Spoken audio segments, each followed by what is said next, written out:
Hello, welcome to my sew along for the Goldfinch Handbag by Lockwood and Webb. This is the bag. It's a fantastic bag. I made the huge weekender bag, which is a massive overnight bag, in the same fabrics that I'm using for the handbag. And when I made the, well, I tested it for them actually, and when I tested it, I just knew I needed to make the handbag. Because it's just a superb design, as I've come to expect with these lovely young ladies. They are very innovative. They think outside the box. Their designs have not been made by others. I find a lot of designs like tote bags and so on, they're pretty much the same with just sort of different variations and modifications. So you don't really get too much of a difference. But with Natal and Gwen, they really come up with unique designs and very different methods to do things, such as the tutorial I did on their strap method, which is fantastic.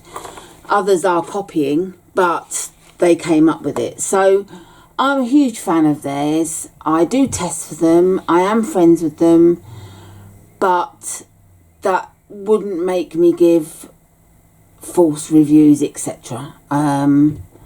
Because I have my reputation to keep as well. So what I do is I speak honestly and openly. I just love their designs. I've never done anything else like it.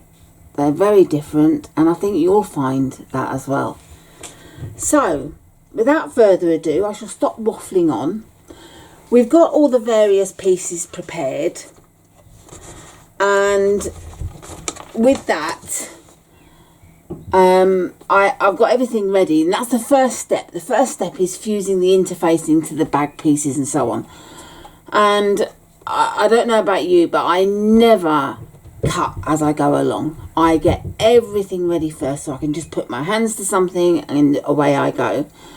I'm very organised with my sewing, and I think it's very important to be organised, because if you don't cut out, say, the lining, and then you start cutting pieces out and you do a bit, and then you cut another piece out and it's like, oh, I don't have enough fabric, you're stuffed.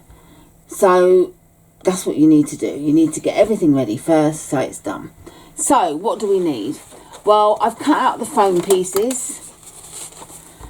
This is for the body, and I've cut out the bag base. So the body is made with foam. Peltex is done on the bottom, so they're ready for later on. And just to let you know, many of you will know how I do my pattern pieces, but there's always going to be people that don't know. I'm just reaching across to them. And what I do is I laminate my bag pattern pieces. And the reason why I laminate them is that I can use them over and over and over again. And I don't have to keep cutting out fresh pattern pieces because I've torn the other ones or crumpled them up.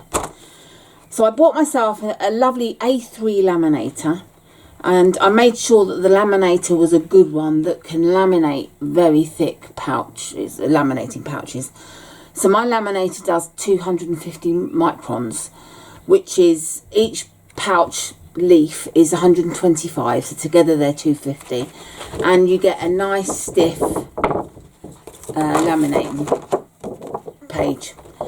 And what I do is, they're obviously too big for A3, so I fit what I can in, and in this case it was that part, laminate it. I laminated this part, and then I stick them together with medical tape, the plasticky firm type. I'm just reaching for it, that one, because it's also easy to remove. So it's just fantastic stuff. So I do that, and instead of on the fold, I print it twice and stick it together. So that's my pattern piece, so I can lay it out and make sure I have enough. And that's how I do it. As it happens, this will fold nicely to put in my A3 folder, which I use to keep all my pattern pieces in. And that's how I do all my pattern pieces. And I've been doing it for quite a while. I have 2 massive A3 folders that I keep them all in. So it's worth doing, honestly. If you can get an A3 folder and get one that will do 250 microns so you can get a nice thick quality, then do it. Honestly, it's worth it. So that's how I cut my pattern pieces out. And I've got my exterior fabric, which I'm using a heavyweight denim. It's a really tough denim. You'll see as we go along, my fingers will get bluer and bluer as I'm rubbing away on here. But it washes away. So I've prepared my pieces and I have interfaced them. Now, for the exterior, I'm using a very strong non-woven interfacing and a woven interfacing. So what I've done is I've got my Pellon Craft Fuse 808, and it's like paper, but it's a bit tougher than paper. It's sort of fabric paper, so to speak. One side shiny, which is the glue side. So I've used that on the exterior pieces only. And then what I do is, it doesn't fuse all that well. Sometimes it starts coming away as you're sewing, and it can be quite frustrating. So also it's very bulky in the seams, so you don't really want it in the seams. So what I do is I cut it 1/3 of an inch smaller, sorry, 3/8 of an inch smaller than the pattern size. I fuse it to my pattern piece, and then I add the Shapeflex SF101 woven interfacing, which is like cotton. It's lovely. It's got a rough side, which is the glue side. I live and breathe this stuff. I just absolutely adore it. And my friend sends it to me from America when it's on offer. So yeah, it's fantastic stuff. So I use that on top and on all the other pieces. And I make it big enough so it fuses around the edge. So this acts as to hold the craft fuse in there. So if it does start coming away from the lining, it's not going to matter because this is holding it in. And that's what I do with the pattern pieces. I did the same on the side pieces. I made the craft fuse smaller. With the pieces, the lining facing and the handle and the zipper gussets, I didn't add the craft fuse. I only added the Shapeflex. It doesn't need that stiffness. Then I have my cork accent pieces. This will be the base, the plackets, which are these pieces, and also the handle, the other side of the handle. There's 2 sides, one's denim and one's the cork. You don't need to interface your cork unless you're using that very thin cork fabric that's recently started circulating. I haven't tried it. I'm not really interested in it. If you are using that, you do need to interface it, because I believe it is just like thin fabric. And then we have our lining pieces. Now on my big bag that I made, I used this lot for lining. Unfortunately, I didn't have enough left, and because we're on lockdown, I can't pop to the shop and get more. But I did also use this in parts, like the zip pockets and so on. So I'm swapping around. I'm using this for the lining, which I have interfaced with black Shapeflex. And then for the zipper pocket and the gathered pocket, I'm using the red.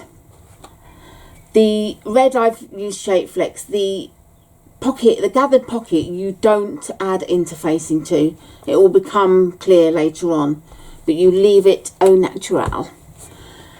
And then we've got our hardware, etc. And I'm using rose gold hardware, which I did for my other bag. And I'm using the diamond anchors with their washers. I've got my handmade label, my zipper end, some rivets and bag feet. You need 5 bag feet. Plus I've got my bag label, Bags of Love by Diane. I've got my elastic for the gathered pocket, and then I've got my 2 zips. This is the one that will be for the top of the bag. It's a number 5 zip with a number 5 zip pull. And I've got a number 3 zip for the zipper pocket with a number 3 zip pull. Now the zip pulls arrived, and when I put them onto the zip, the tape, the zipper tape as such, it wasn't sealing it, it was leaving it open. And the reason for that is, if I get one out, sometimes zipper pulls are too wide, they're too open. So I just put a bit of fabric or something on the edge by doing, I'm trying to find a small enough piece. Oh, this will do. And I get my pliers and I just put a bit of fabric between and then just gently pinch them too. You must use something there, otherwise you're going to scratch the pull. And I just close that gap a tiny bit. You don't close it all the way because you won't get the zipper tape into it. And that will work. I once bought some zipper tape pulls and found that none of them were working, and I couldn't understand it. And I tried to send them back, and then the company said to me, and this is going back years, and they said to me, it depends on the tape, because sometimes you can get quite thick zipper tape. It actually does depend on the zipper tape you're using as to how sort of wide the gap needs to be. So I've discovered that, and so I always know that now. And then we need our double-sided tape and our glue, and I always use Gutterman HT2 glue, which Natal of Lockwood and Webb told me about years ago, about 5 years ago, and I've been using it ever since. I've also got my little red double-sided tape, which is very thin as opposed to the papery one, the white one. Now the thing is, the white one is for sewing, and it's very thin. You can sew it and it won't gum up your needle. Unfortunately, this little baby does. I live and die with this stuff. I love it. But if I have to sew where it is, then my needle gets gummier and gummier. And I literally have blobs of glue stuck to the needle, and then I have thread breaks, etc. So I use this as a first choice for areas that I'm not going to actually sew on. But if I have to sew through the double-sided tape, I will use a sewing one. So that's what I advise.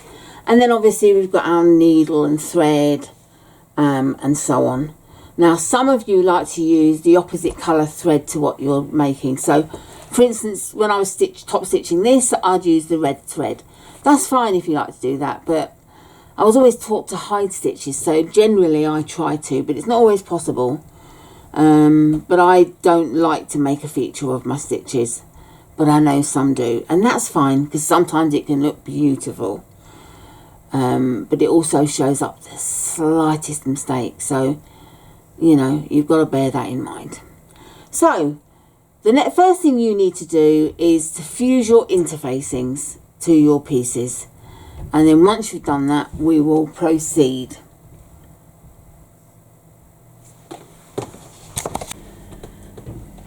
Once you've prepared your lining and exterior pieces, the first thing we do, or the second thing we do now, is attach the bag base. Bag base piece C and bag body pattern A. So what you need to do is find the center points. What I did was, using my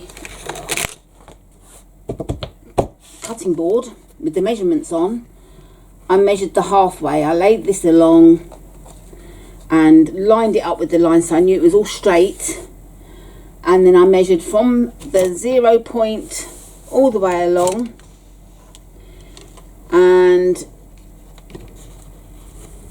it's just over the 29.5. So what it's easier to measure is these points, because they're more even measurement. And so what I've got is from there to there is 24.5 inches, which is correct. So obviously it's 12.25 inches is the mark. So I have got it on my board, so I put a line there and swapped it over like so, did the same thing, and then drew a couple of lines using my white marker that's heat erasable. And I also marked across a line there, and then I did the same to get the width measurement. I used these points to measure rather than these, and I measured it to be 9 3/4 inches. So I got my ruler, and obviously knowing that to make things easier, half of 9 is 450, and then half of 3/4, so whatever that is. But anyway, I guess how I got the measurement, and I got it right. Drew a line down, measured both ends, and I've got my markings here. With the piece C, I also measured across and found that it was 11 inches, so I marked at 5.5, turned it round, same measurement, marked it, got my bearings of where they should be. So I marked the outside edges because we want to line them up with the markings on the main body. So lined up them, and I've lined up them, so I don't know if you can see, and I can't lift it up to show you really, that the lines all match. And then what we need to do is to glue it down. We don't want to have a loose area really, so we do need to glue it down. So what I like to do is weight 1/2 down so it doesn't shift, and then I get my Gutterman glue. And I mean, on my big bag I used Heat and Bond Light to fuse it to the base because it was so big it would have taken a massive amount of glue, and that worked really nicely and it has stayed put. But I'm going to use glue on this piece. So I want to go around the edges, and this glue you can sew once it's dried. You can sew with it, which is good. So I've made sure that I've got glue around the edges,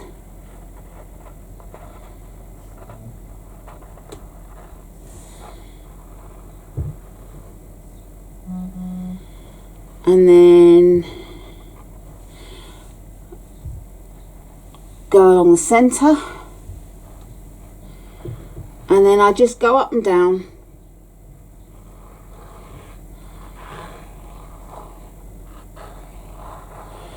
like so. I use the whole tube of glue on the big bag. Crikey. And then lay it down.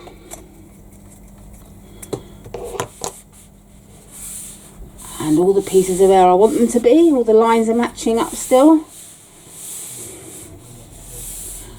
And I just grab a book, a nice heavy book, a big book, lay that down there, and then glue the other side just the same as before.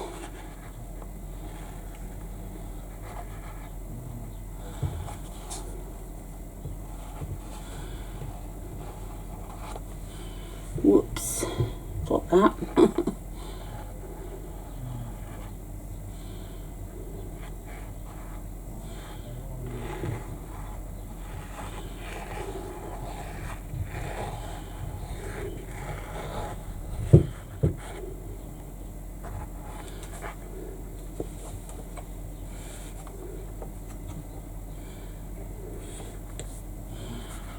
and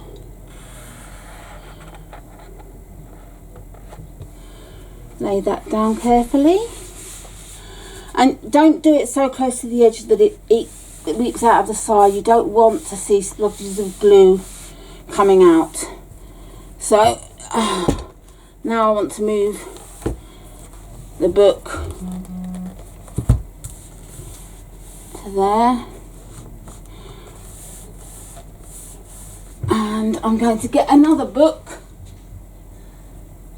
of about the same height. Yep. And then I just want to make sure that everything sticks down flat. There's no curly edges. So we need to leave that to dry and then return when it's dry to do the rest.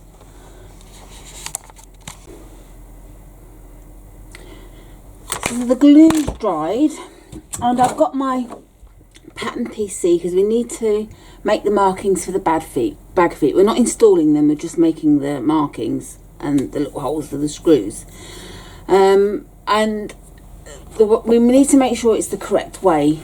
So it's sort of going in the direction of the pattern and the holes need to be going across. If you do them that way, they're not going to be right for the bag. So they definitely need to be with the 2 holes at the sides, not there. So I get my white pen again.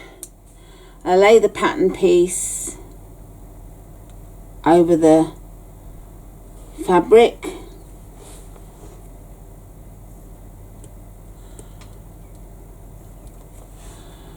And mark my dots.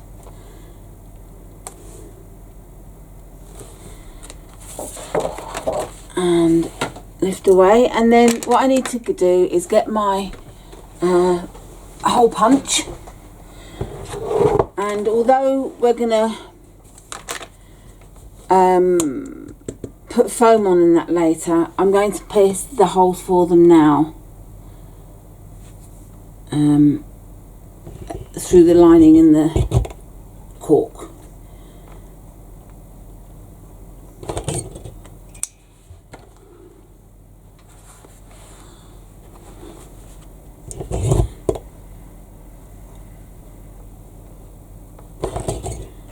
And it's quite thick and heavy.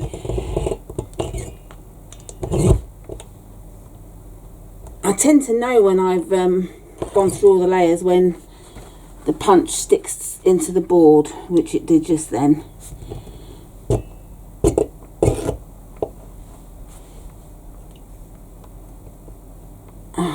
It's quite hard to do.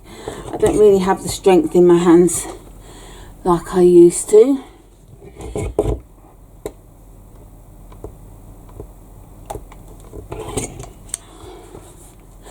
Oh. So you mark all the holes, there's 5 of them to do.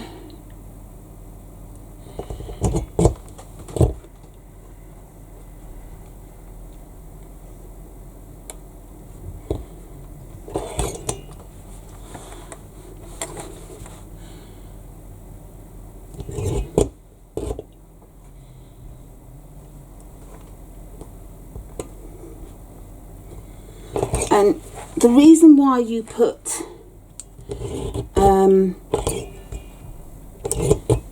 a bag foot in the centre is because when you put the bag down it can sag, so that the cork would then be sat on the floor, which defeats the object of having the bag feet. So by having a central foot it just stops that from happening. Goodness me. This is quite hard. I'm not really very strong in my hands because of arthritis, so I'm not going through it very well because I can't press that hard. If my husband was down here I'd get him to do it for me, but he isn't, so I've got to do it. Right, I think I've done it. Yes. Woo! So that's the 5 holes. I don't know if you can see them or not. So the holes are done, and we can put that aside. Okay, whilst I was on another stage, I suddenly realised that I hadn't top stitched around the bag base. So I'm inserting this into where it should be. So once you come back, before you mark for the bag feet, you need to stitch this around, all the way around, and then you continue with the bag. Thankfully, I turned my bag inside out and literally stitched inside the bag, and it's big enough to be able to do that. So yeah, I was just getting way ahead of myself. So now we shall continue back with where we are.